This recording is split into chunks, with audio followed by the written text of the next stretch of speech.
समिती अध्यक्ष तर सोलापूर सिद्धेश्वर देवस्थानतर्फे तुमचं सगळ्यांना स्वागत.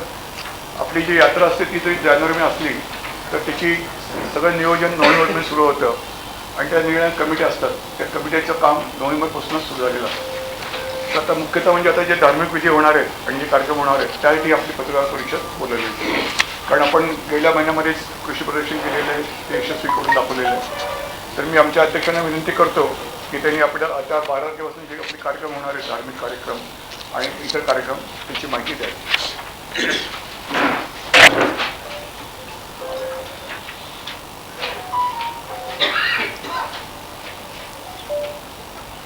ग्रामदैवत शिवयोगी सिद्धरामेश्वराच्या चरणी प्रथम नतमस्तक होतो. आजच्या या पत्रकार सभेच्या निमित्तानं या ठिकाणी उपस्थित असलेले देवस्थानचे उपाध्यक्ष आदरणीय बमणे अप्पा, इतर सर्व या यात्रा कमिटीच्या विविध समित्यांचे चेअरमन,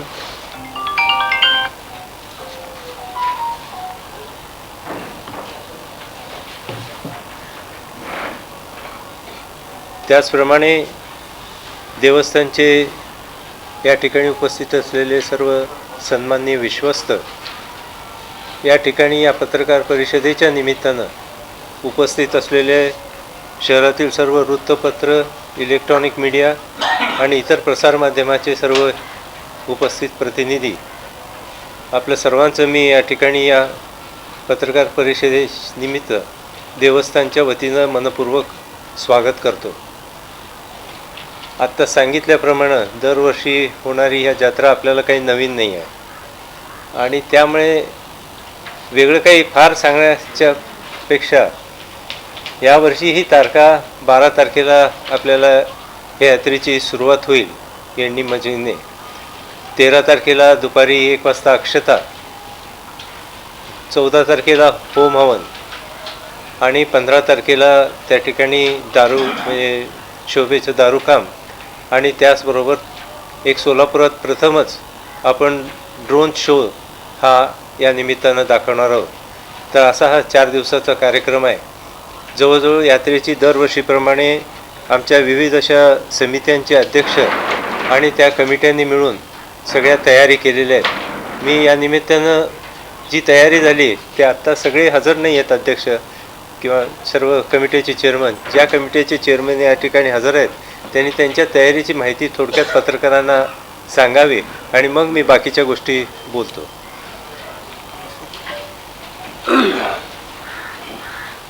शिवयोगी सिद्धरामेश्वराच्या चरणी त्रिवार वंदन. सर्वांचं मनपूर्वक स्वागत पुन्हा एकदा. सालाबादप्रमाणे याही वर्षी अतिशय उत्साहामध्ये शिवयोगी सिद्धरामेश्वराची यात्रा सुरुवात होत आहे. आत्ता अध्यक्षांनी सांगितल्याप्रमाणे यात्रेचा नियोजनबद्ध कार्यक्रम आम्ही तयार केलेला आहे. माझ्याकडे यावर्षी मिरवणूक समिती त्या चेअरमन यांना जबाबदारी दिलेली आहे. त्या मिरवणूक समितीचं नियोजन पूर्णपणे मिरवणूक अतिशय उत्साहामध्ये आणि व्यवस्थितरित्या कशी पार पडेल याबद्दल माझ्या समितीच्या सदस्य आणि अध्यक्षांच्या मार्गदर्शनाखाली आम्ही नियोजन केलेलं आहे. आपल्या सगळ्यांना माहिती आहे, आता सांगितल्याप्रमाणे 12 तारखेला मल्लिकार्जुन मंदिरा पाठीमागील हिरेअबू वाड्यापासून ही यात्राची मिरवणूक सुरुवात होईल आणि 68 लिंगाला त्यांनी मज्जन करून परत येईल. पुन्हा 13 तारखेला अक्षतासाठी तोच मार्ग आहे. 14 तारखेला होमसाठी होम मैदानापर्यंत मार्ग आणि पुन्हा मग पुढचा मार्ग आणि 14 तारखेला शोभेच्या दारूसाठी मार्ग राहील. यासाठी प्रशासन यांची पूर्ण परवानगी आम्ही त्या ठिकाणी घेतलेली आहे. सोलापूर शहरामध्ये जे डॉल्बी बंदीचा निर्णय झालेला आहे, हा डॉल्बी बंदी किंवा डॉल्बी मुक्त यात्रा ही गेल्या 800-900 वर्षापासून आमची सुरू आहे आणि मला असं वाटतं ग्रामदैवत सिद्धरामेश्वरांनी सोलापूरकरांना तो मार्ग दाखवला. त्यावरून सर्व सोलापूरकर डॉल्बी मुक्त मिरवणूक करीत आहेत. याचा अतिशय आनंद वाटतो. आमच्याकडे पारंपरिक वाद्यच आम्ही वाजवतो, कुठलंही मोठं वाद्य आमच्याकडे नसतं आणि सर्व भाविक आपल्याला मला सांगायला आनंद वाटतो की जे वाद्य वाजवणारे आहेत ते सर्व जाती धर्माचे वेगवेगळ्या धर्माचे लोक आहेत आणि अतिशय उत्साहाने अतिशय माफक दरामध्ये सिद्धरामेश्वरांची सेवा करावी या एकमेव हेतूने ते सर्वजण यामध्ये सामील झालेले असतात. आपणा सगळ्यांचं सहकार्य तर आहेच. मिरवणुकी प्रसंगी आपण सगळ्यांनी उपस्थित राहावं आणि मिरवणुकीची शोभा वाढवावी अशी सगळ्यांना विनंती. आणि जाता जाता अध्यक्षांच्या परवानगीने आज योगी सिद्धरामेश्वरांच्या योगदंडाची पूजा सालाबादप्रमाणे शेटेवाड्यामध्ये थोड्याच वेळामध्ये सुरुवात होणार आहे. त्यानंतर पूजेनंतर होणाऱ्या प्रसादात आपण सगळ्यांनी अवश्य उपस्थित राहावं ही सगळ्यांना नम्र विनंती. मला थोडी रजा द्यावी ही विनंती. नमस्कार, मी बाळासाहेब बोगडे. नमस्कार, मी बाळासाहेब बोगडे. यंदाच्या वर्षी जागा देणार समितीचा मी सदस्य आहे. चेअरमन श्री प्रकाश बिरादर आहेत, पण ते निवडणुकीच्या कार्यक्रमात व्यस्त असल्यामुळे ते येऊ शकले नाहीत. तर जागा वाटपाचं काम 100% सगळं संपन्न झालेलं आहे. एकही जागा तर शिल्लक नाही आहे. आणि नेहमीप्रमाणे विविध प्रांतातील विविध शहरातील व्यापारी ते येऊन दुकानं फाडतात. वर्षानुवर्ष तेच लोक येतात आणि यात्रेला तरी शोभा आणतात. जागा वाटपाचं काम पूर्ण झालेलं आहे असं मी माहिती.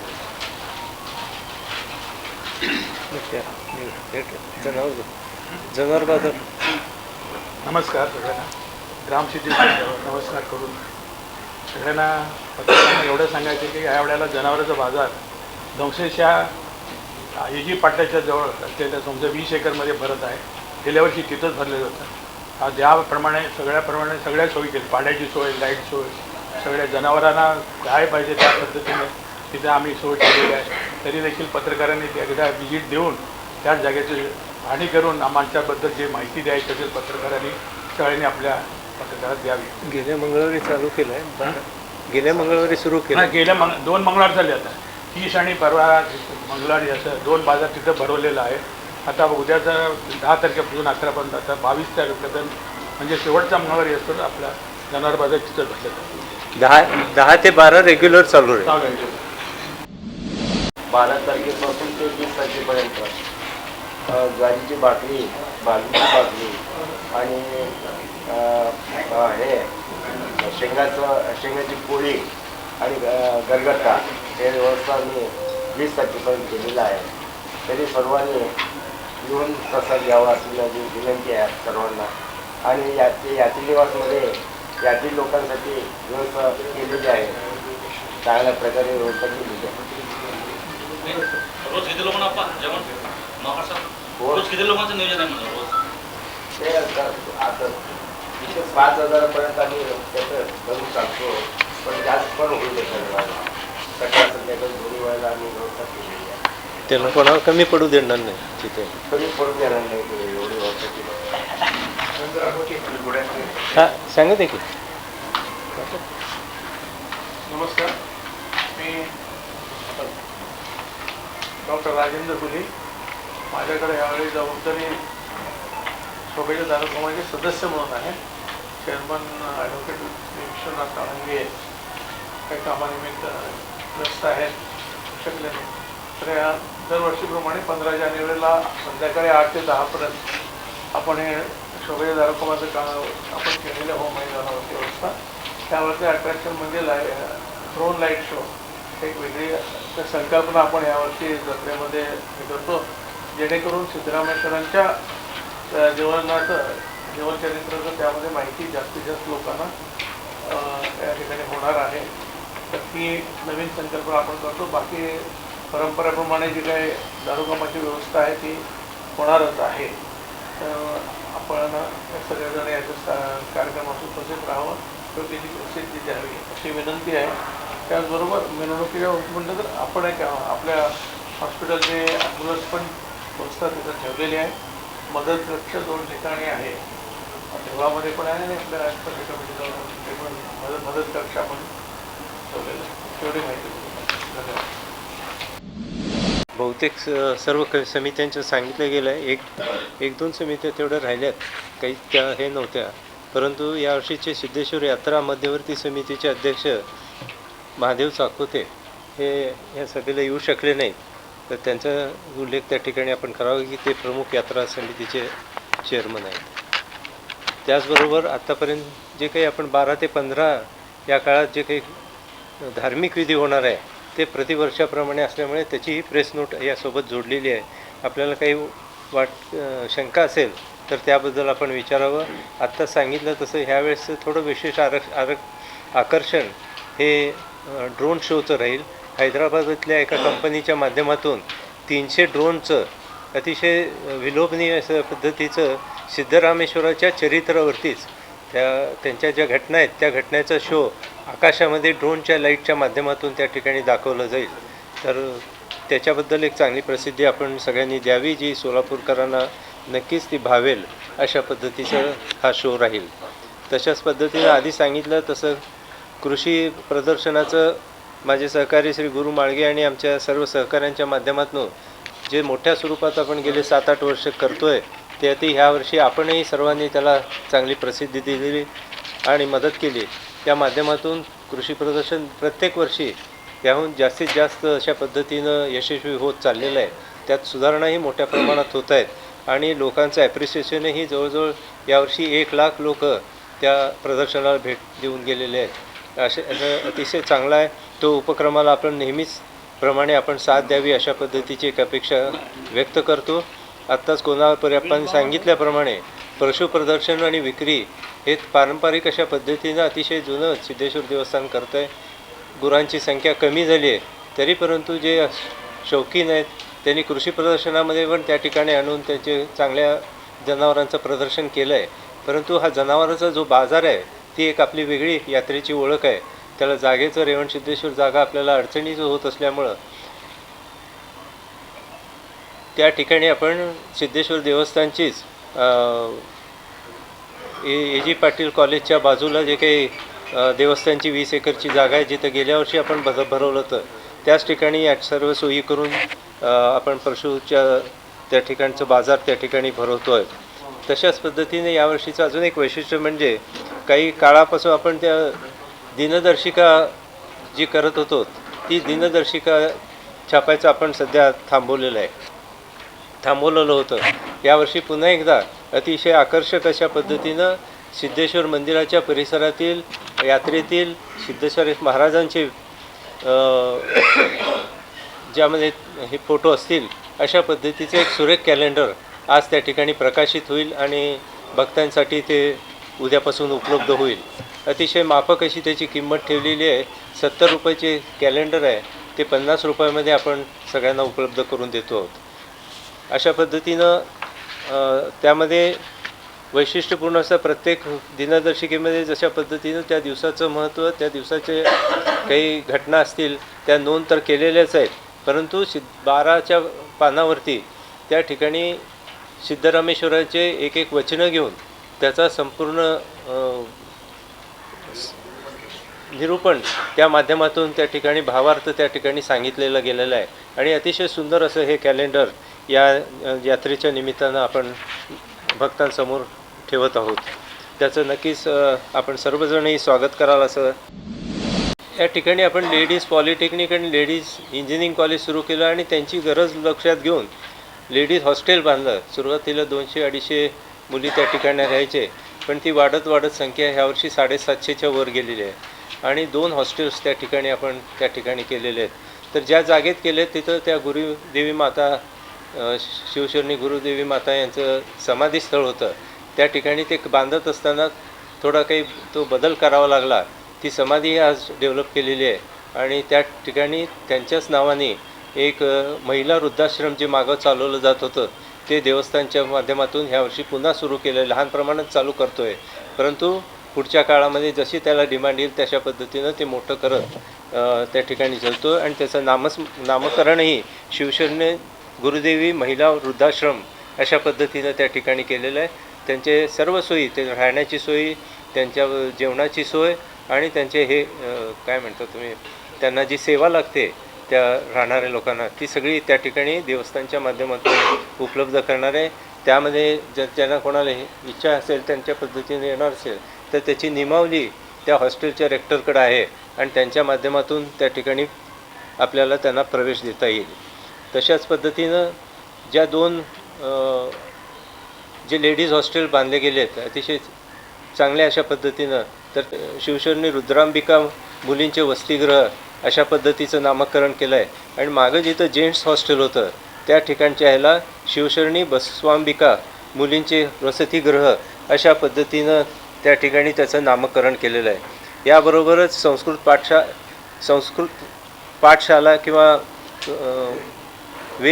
पाठशाला अशा पद्धतीचं जे आपण चालू केलेलं आहे त्याची सध्या थोडी जागा आपण ह्या सगळ्या गोष्टीमुळे हलवलेली आहे, पण त्याच्यासाठी स्वतंत्र अशा पद्धतीनं शुक्रवार पेठमधल्या आपल्या 68 लिंगाचे जे मंदिर आहे मोठं, त्या मंदिराच्या त्या जागेमध्ये आपण ही शाळा पूर्णपणे ती बांधून शिफ्ट करणार आहोत। सर्व संतांवरती चांगला अभ्यास झालेला आहे। कन्नडमध्ये सिद्धेश्वरांपासून सगळ्या संतांचं साहित्य उपलब्ध आहे, पण कुठंतरी त्यांचं चरित्र अपूर्ण आहे अशा पद्धतीचं आपल्याला जाणवतं। आपण मराठी भाषिक झाल्यामुळं कन्नडमधलं साहित्य मराठीत आणणं आणि संपूर्ण चरित्राचा अभ्यास करून वचन साहित्याचं मराठीकरण आणि इतर भाषेत ट्रान्सलेशन करणं हे फार महत्त्वाचं आहे आणि त्यावर चर्चा आपण बऱ्याचशा केली आणि त्यामध्ये देवस्थानला असं लक्षात आलं की सिद्धेश्वराचंच एक अध्यासन त्या ठिकाणी सुरू करावं आणि त्या दृष्टिकोनातून मी परवा व्हाईस चान्सलर यांची भेट झाली असताना सोलापूर अहिल्यादेवी विद्यापीठाचे जे व्हाईस चान्सलर आहेत त्यांना मी त्याबद्दल चर्चा केली आणि आमच्यापैकी काही लोकांनी तो विषय मांडून त्या ठिकाणी सिद्धेश्वर आणि मल्लिकार्जुन अध्यासन केंद्र म्हणून त्या ठिकाणी सुरू केलेलं आहे। त्या अध्यासन केंद्राला आता त्यांनी ठराव केलेला आहे, पूर्ण त्याचे येण्यासाठी येणारी बैठक त्यांनी घेऊन ते पुढं नेणार आहे। परंतु त्यासाठी जर काही फंडची गरज लागली तर सिद्धेश्वर देवस्थान आणि सिद्धेश्वर परिवारातील जेवढ्या काही संस्था आहेत त्यांच्या माध्यमातून मोठा अर्थसहाय्य त्या ठिकाणी आपण युनिव्हर्सिटीला उपलब्ध करणार आहे। ही गोष्ट जरी असली तरी सिद्धेश्वरावरती पूर्ण अभ्यास व्हावा यासाठी आमचा एक असा उपक्रम राहील की सिद्धेश्वर देवस्थानचंच एक अध्यासन केंद्र त्या ठिकाणी सुरू करायचा। त्यासाठी जो काही फंड्स लागेल तो सिद्धेश्वर देवस्थान उपलब्ध करेल।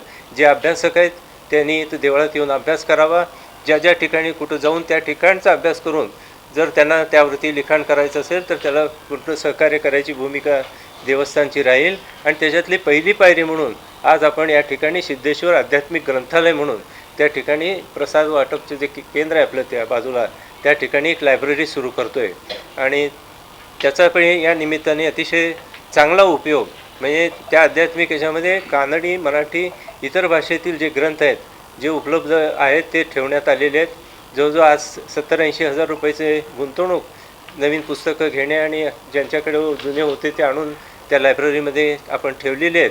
त्या ठिकाणी त्याचं सभासदत्व होऊन त्याचा उपयोग घरी जाऊन पुस्तकं वाचून परत तुम्ही आणून देऊ शकता, तिथं वाचायचं तर तिथं वाचू शकता। अशा पद्धतीची भूमिका घेऊन हे अतिशय वेगळं उपक्रम देवस्थानने चालू केलेलं आहे आणि ह्या माध्यमातून त्या ठिकाणी जर कोणाला आपल्या अनेकांच्या घरामध्ये आपल्या वडील आजोबा यांच्या काळातले जुने पुस्तकं उपलब्ध आहेत आणि ते पुस्तकं उपलब्ध असलेले त्या ठिकाणी जर त्यांना कुठंतरी डोनेट द्यावे वाटत असेल तर नक्कीच या ग्रंथालयामध्ये अशा पद्धतीच्या पुस्तकांची जर देणगी आली तर ती आम्ही स्वीकारू। अशा पद्धतीचं एक आव्हान आपल्या माध्यमातून लोकांना व्हावं अशी एक माझी अपेक्षा आहे, तर ते आपण कराल आणि ह्या सर्व उपक्रमाचं या ठिकाणी आपण योग्य अशी प्रसिद्धी देऊन त्याला ह्या ही यात्रा अतिशय आनंदमय सर्व भक्तांना सोलापूर असू देत, महाराष्ट्र असू देत, कर्नाटक असू देत, आंध्रमधून आलेल्या भक्तांना ह्या सगळी माहिती त्यापर्यंत कळवण्यासाठी आपल्या सर्वांचं सहकार्य लाभावं अशा पद्धतीची एक विनंती या निमित्ताने करतो। कॅलेंडरच्या बाबतीमध्ये जे काही वचन साहित्याने त्याचा भावार्थ केला आहे ते आमचे संतोष पाटील जे सिद्धेश्वर शाळेचे मुख्याध्यापक आहे त्यांनी त्या ठिकाणी केले, अतिशय सुंदर ते झालेलं आहे। उद्या तुम्हाला ते कॅलेंडर बघायला उपलब्ध होईल आणि त्या पद्धतीनं आपण त्यासाठी विक्रीसाठी उपलब्ध करू। या व्यतिरिक्त आपल्याला काही प्रश्न विचारायचे असेल मला किंवा इतर चेअरमनना, आत्ताच आमचे जागा वाटप समितीचे अध्यक्ष श्रीशैलच्या कमरी कोळचा देखावा आपण त्या ठिकाणी केला होता आणि तो तसाच राहिला होता, तर या निमित्तानं लोकांना तो चांगल्या पद्धतीनं पाहता यावा आणि थोडक्यात त्याची हिस्ट्री लोकांसमोर त्या ठिकाणी यावी म्हणून तळ्याच्या एका कॉर्नरमध्ये तो आम्ही काल उभा केला आहे। मला वाटतं त्याच्याबद्दलची प्रतिक्रिया आपली मिळावी, भक्तांची काय राहील अशा आणि काय सुधारणा किंवा काय लागणार असेल आपल्या काही अपेक्षा असतील त्याही सांगाव्यात, म्हणजे त्यात आपल्याला अजून चांगलं करता येण्यासारखं आहे। मंत्री काल मला स्वतः भेटले, त्यांनी पण त्याबाबत बोलले आणि त्यामुळे यात्रेमध्ये कुठं अडचण होऊ देणार नाही आणि त्या पद्धतीची सिक्युरिटी व्यवस्था CPना उपलब्ध करून देऊ अशा पद्धतीची भूमिका त्यांनी घेतलेली आहे. नाही आमचे स्क्रिप्ट आज तुम्हाला उपलब्ध करून देऊ. आपल्या सगळ्यांचे जर व्हॉट्सअप किंवा ईमेल ॲड्रेस असतील तर त्याच्यावर येतील. आपली जी करणार होता शो त्याचा थोडक्यात हे असतं ना व्हिडिओची क्रोमो आपल्याला सगळ्यांना पाठवून दिलं जाईल.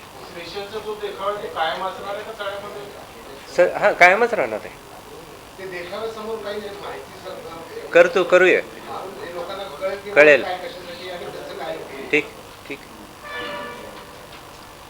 काय आहे आपल्याला इथं सगळे भाषिक येतात, कोणी एका भाषेत लिहून चालत नाही, तर आपण काही करता येईल का बघू. नाही खरं आहे. कारण अलीकडं बाहेरगावचे येणारे लोक खूप संख्या की ज्यांना काहीच माहीत नाही सिद्धेश्वरांचं, तर त्याच्यासाठी करू आपण. 1964 साली झालेले आहे. सातही नंदीध्वज हे सिद्धेश्वर देवस्थानचे मालकीचे आहेत आणि बाकीचे सगळेजण आहेत ना, इतर जे आहेत ना नंदीध्वज धारण करणारे ते मानकरी आहेत. मानकरी आणि मालक ह्याच्यामध्ये चांगले जजमेंट चांगलं आहे ते 1964 साली.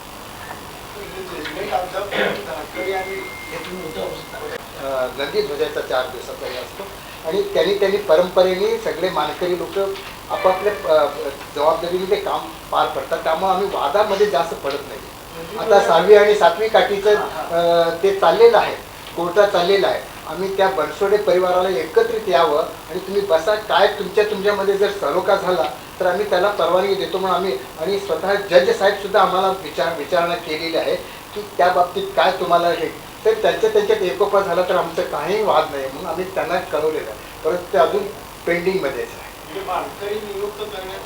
आमचं हां सिद्धेश्वरच्या, परंतु ते पारंपरिक ते मानकरीचे नेमलेलेच आहेत. ते नाही कुठेच खंड पडलेलं. त्यामुळे सगळं प्रश्न उद्भवले सगळ्या यामध्ये पंच कमिटीची भूमिका सामान्याची चर्चा आहे. तुम्ही आम्ही त्यांना सगळ्यांना तुम्ही एकत्र व्हा, घरात तुमच्याच घराण्याकडे उभा निघतो, पण तो तुम्ही विभक्त झाल्यामुळे तुमच्यामध्ये वाद उत्पन्न झालेला आहे. तर ते आम्ही त्यांना समजावून सांगायचा प्रयत्न करत असतो, पण ते त्याला कितपत यश येते ते त्यांच्यावर अवलंबून येते. आता येणं थोडं अडचणीचं वाटतंय, पण बघू सगळा विचार करून काय करता आलं तर. होय, पण तिकडनं आलं ना तुम्हाला 4-5 गोष्टीचं प्लॅनिंग करावं लागेल. एक तर वाहनं ठेवायसाठी जागा पाहिजे, त्यानंतर त्या आलेल्या लोकांचे पादत्राणं त्याचे सुरुवात, हे सगळ्या गोष्टी साधारण अजून वर्ष लागेल. कारण आता तुम्ही बघितलं असेल की आपल्याला ओरिसाकडनं एक चांगली टीम आली आहे की जी आपण जे दगडाचं बांधकाम केलं होतं त्याच्यावरती परत नक्षीकामाचं काम चालू केलेलं आहे आणि त्याला थोडं वेळ लागतो. तरी मोठी संख्या आपण लावलेली आहे, साधारण 8-10 महिने लागतील.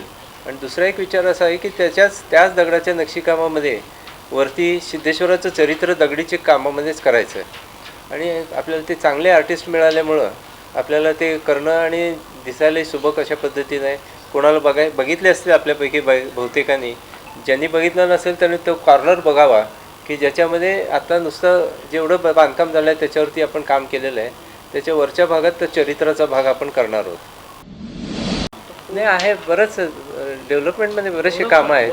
आता यात्रिक निवास आपण करतोय, ध्यान मंदिर करतोय, त्याचं इन्फ्रास्ट्रक्चरचं मेन स्ट्रक्चर झालेले आहेत. फक्त त्याचे इंटिरियरचं काम राहिलं आहे. ते पुढच्या 4-5 महिन्यात यात्रिक निवास पण कंप्लीट होईल, ध्यान मंदिर पण कंप्लीट होईल. ध्यान मंदिर तर आपलं एवढं मोठं राहणार आहे की 400 ते 450 लोक आतमध्ये एका वेळेस सिद्धेश्वराच्या समोर खाली बसून ताळ्याच्या मध्यभागी बसून ध्यान करू शकतील आणि अतिशय सुरेख असं त्याचा प्लॅन झालेला आहे. नक्कीच आपल्याला सगळ्यांना ते ॲप्रिशिएट कराल असं होऊन जाणार आहे. एकदा म्हणजे 8 तारखेला पत्रकार परिषद बोलवली होती, परंतु काही अपहार्य कारणामुळं ती आज सुट्टी गेली. तरी सुद्धा आज भरपूर संख्येने सर्व पत्रकार लोक आणि आपले इलेक्ट्रिक मीडियाचे सगळे चॅनल्स वगैरे इथे उपस्थित राहिले आणि खेळीमेळीच्या वातावरणात पत्रकार परिषद पार पडली. त्याबद्दल मी सगळ्या पत्रकारांचा आणि सगळ्या इलेक्ट्रिक मीडियाचा मी मनस्वी सिद्धेश्वर देवस्थानतर्फे आभारी आहे. तर आता उपहाराचा एक कार्यक्रम होईल, तेव्हा आपण त्याचा आस्वाद घ्यावा ही नम्र विनंती. जाता जाता पहिले प्रसाद तोले रे का जाता जाता त्या ग्रंथालयाचं ओपनिंग करूया. हां